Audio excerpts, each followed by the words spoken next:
হ্যাঁ ভালো, তুমি? আমিও ভালো আছি। তুমি খুব ভালো। রোজ তুমি আমার গা ধুয়ে দাও, মনে যে কি ফুর্তি লাগে। বৃষ্টি না আসা পর্যন্ত ওটাই আমার কাজ।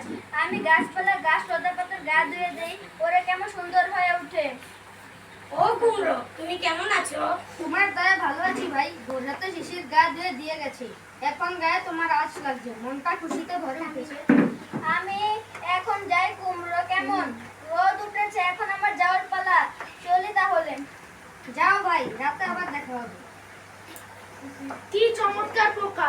তুমি খাবে কুমড়ো ভাই? না ভাই, ওসব আমার খাদ্য নয়, বরং ওরা আমাদের দুশমন। ওদের জ্বালায় একটা ভুলও ফল হতে পারে না। ওকে তুমি সব খেয়ে সাবার করো। তুমি বললে আর কি হবে? মানুষ যে আমাদের বাঁচতে দিচ্ছে না। সে কি কথা, মানুষেরা তো এই সবার বন্ধু। এই দেখো না, আমাকে একটা পাখি এখানে নিয়ে এসে বলে এখানে চারা থেকে গাছ হয়েছি। মানুষের বাড়িতে থাকলে আমাকে মাচা করে দিত।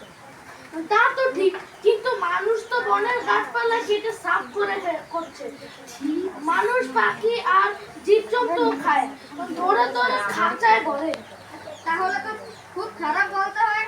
তবে একদিন মানুষের নিশ্চয়ই সুবুদ্ধি হবে। কবে আর হবে? মানুষ মানুষকে মারার জন্য কত রকম অস্ত্র বানাচ্ছে, বোমা মারছে। আজকাল শুনছি মানুষ গাছপালা বাড়াবার কথা বলছে, যুদ্ধের বিরুদ্ধে অনেকে কথা বলছে। মানুষেরা আমাদের মতো হলে ভালো হতো। দেখো, পাতার হচ্ছে রোদ, শেকড়ে এনে দিচ্ছে পানি, পাতার মধ্যে আমার রান্না বান্না হচ্ছে, ওই খেয়ে আমি দিনে দিনে বাড়ছি। তোমাদের তো ভারী সুবিধে, আমাদের দেখো সারাদিন ডালে ডালে পোকা খুঁজতে হয়। যাই তাহলে ওই দিকটায় খুঁজে দেখি, পরে আসবো আবার। তুমি তো খুব সুন্দর কথা বলো। এতক্ষণ ধরে আমি তোমাদের কথা শুনছিলাম, আমার প্রশংসাও করছিলে বেশ। উপকারের উপকার স্বীকার করাই তো উচিত। তুমি হচ্ছ আমাদের সবার উপকারী বন্ধু, তোমাকে ছাড়া দুনিয়া অচল। আমিও আসি ওই সূর্য থেকে। সূর্য না থাকলে আমাকে পেতে না। সূর্য না থাকলে পৃথিবী নামের এই গ্রহটাও থাকতো না। শুধু গ্রহ নয়, তাদের উপগ্রহরাও সূর্যের জন্য বেঁচে আছে। চাঁদের আলো আমার খুব ভালো লাগে। আমাকে তোমার কেমন লাগে? আমি যখন তোমাকে ছুঁয়ে যাই তখন। তোমার জন্যই তো ফুল থেকে ফুলে পরাগ যায়, যাতে ফুল থেকে ফল হয়। ভোমরা আর মৌমাছি এর কাজে সাহায্য করে। টুনটুনি পাখি ফুলে পরাগ দিয়ে যায়। আমরা এভাবে একে অপরের সাহায্যে বড় হই, বেঁচে থাকি। মানুষ কথা আর বলো না। গাছ মানুষকে ফুল ফল ছায়া দেয়, অথচ তারা গাছ কেটে উজান করে। কি হয়েছে ভাই? গাছ কাটার কথা শুনে আমার খুব ভয় করছে। বন কেটে কে যেন চাষ করার জন্য গাছপালা কেটে জমি করছে, তারপর সেই ডাল পোড়ানোর জন্য আগুন দিয়েছে, আর সেই আগুন চারদিকে ছড়িয়ে পড়ছে।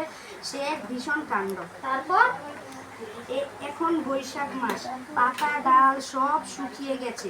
কোথাও থেকে হাওয়া এসে ঘুরেছে, দাউ দাউ করে জ্বলছে সবকিছু। এখন উপায়? আগুন এখানে আসবে না তো?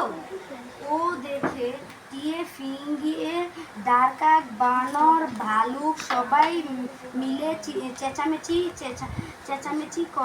করে বন তোলপাড় করছে। চেঁচামেচিতে মানুষ ছুটে এসে আগুন নেভাচ্ছে। মানুষের আগুন দিয়েছে, আবার মানুষের ছুটে এসে আগুন নেভাতে। আমি বুঝি না মানুষ কেন এমন করে।